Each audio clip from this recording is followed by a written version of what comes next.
Hi, this is attorney Jeremy Hogan, and today on Legal Briefs, medical malpractice, what you need to know.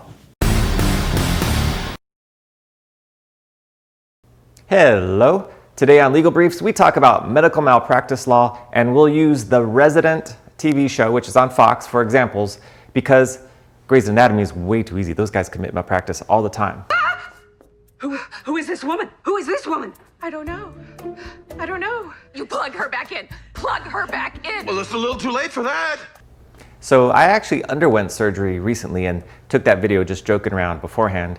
In hindsight, probably not the best time to joke around about medical malpractice right before you're going under the knife, but anyway, all right, we'll start with the opening scene of The Resident. Here, the head surgeon doctor of the hospital is operating. He's apparently suffering from hand tremors, and the other staff are kind of screwing around. Roll the video. Wait, I'm gonna take a quick selfie. Get closer together. I wish we could do one without the mask. Quick, let me chew. Just one more. I think we got it. I'm going to send this to my mother.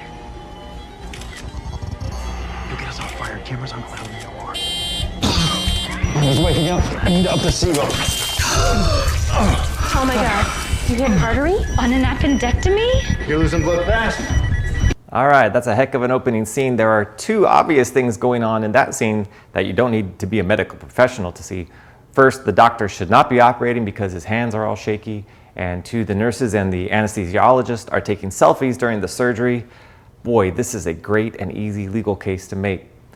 Medical malpractice is simply an offshoot of regular negligence that has been limited and changed by state legislatures. A malpractice action has four elements to it. One, that the medical professional has a duty to the patient. Two, that a breach of the duty was made by the doctor by failing to provide a reasonable standard of care. Three, an injury to the patient. And four, that the patient suffered measurable damages. So, keeping those four elements of medical malpractice in mind, first we're going to take a look at the surgeon. The important thing to remember in situations like this is that there is a reasonable standard of care for a doctor, for anyone really, and it's an objective standard, not subjective. In other words, there are no excuses. It doesn't matter that a doctor is young and inexperienced. She still needs to provide the same standard of care that an experienced doctor would. And in the scene we just watched, it doesn't matter that the doctor is old and has shaky hands. He still should not be holding a scalpel. Now, the medical staff taking selfies is also an interesting issue. They obviously have a duty to the patient. They breach the duty when they start taking selfies. But the interesting legal issue is whether the third prong of the test is met, whether their actions cause any injury to the patient. It's not enough that they're goofing off in the operating room. That is a breach of the standard of care, but it has to cause harm to the patient. Arguably, the nurses get a pass on this, but the anesthesiologist will get a verdict against him because due to him taking his eyes off his work, the patient starts to come out of the anesthesia, which then leads to the cut of the artery. Now, the patient dies in this clip, by the way, so the lawsuit would be on behalf of the estate. It's a wrongful death action. Now, back to The Resident. Our next clip is where a worker at the hospital has a medical issue, and we see a hospital administrator intervene in the doctor's treatment. We need a full workup. This could be serious. No, I'm okay. I swear. I can't be sick. They'll send me back home. And I need every dime to make ends meet. And a CT scan as well. MRI is probably the better option. Actually, maybe we should check her insurance first. Can this wait? No. Can I have a moment with the patient, please? We're conducting an exam here. Dr. Hawkins, the administration has given me license to inspect all hospital finances. You're a subcontractor to the hospital, right? Yes. Is this really necessary? I'm feeling better.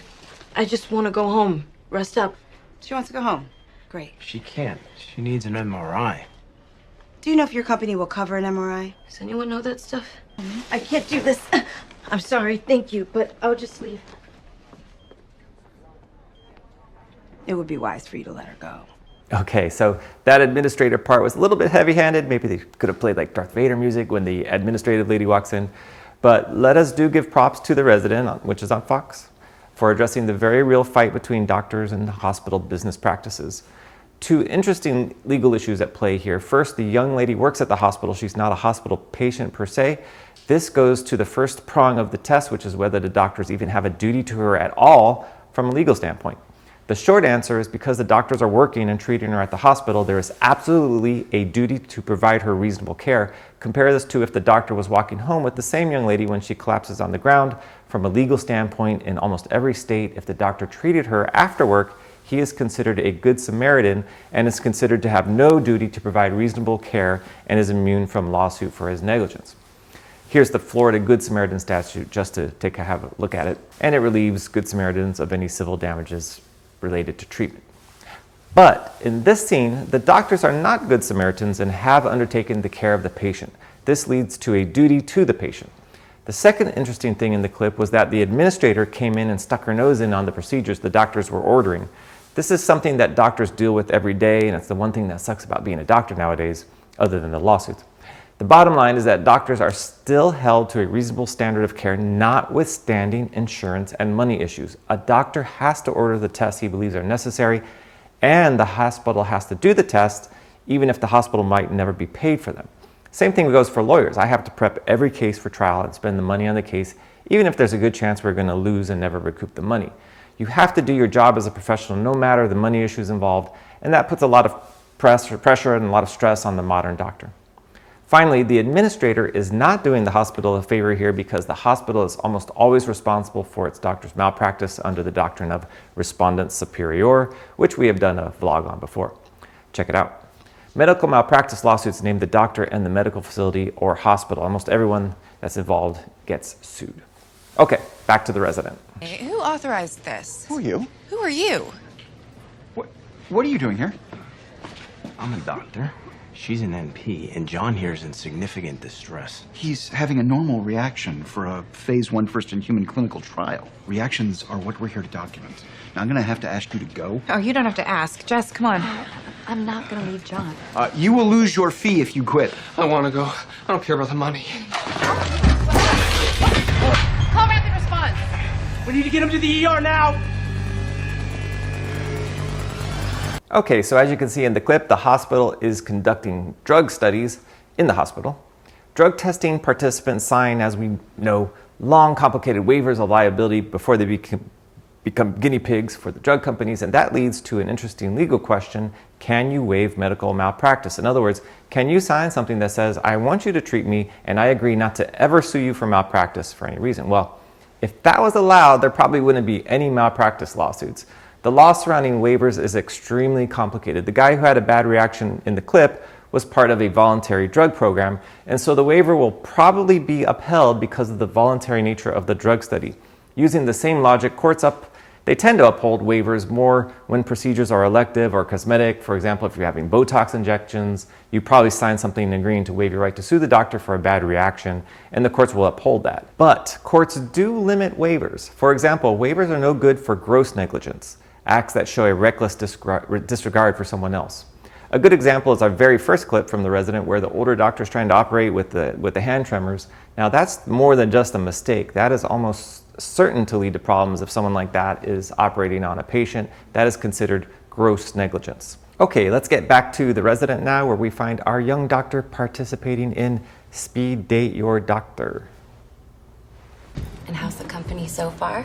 Let me just say I'm here for you. Okay. How do you feel about copays? Well, The lady says, how do you feel about copays?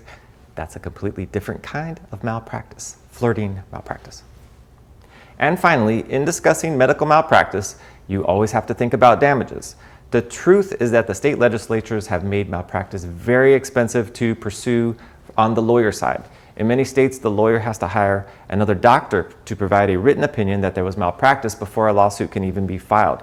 That costs a couple thousand to tens of thousands of dollars to get. Now, a long time ago, a guy came into my office with a medical malpractice claim. His dentist had pulled the wrong 2 teeth. The dentist was supposed to pull the upper and lower left molars, but had pulled the upper and lower right molars. Now, the dentist just literally made a mistake and pulled the wrong side of teeth. This was one of the first medical malpractice cases that had really ever come across my desk, and I thought, this is a slam dunk. Literally in the report, the dentist admitted that he pulled the wrong teeth, which almost never happens in a medical report. So I signed the client up and I got to work. Now, first thing I had to do was I had to retain a dentist.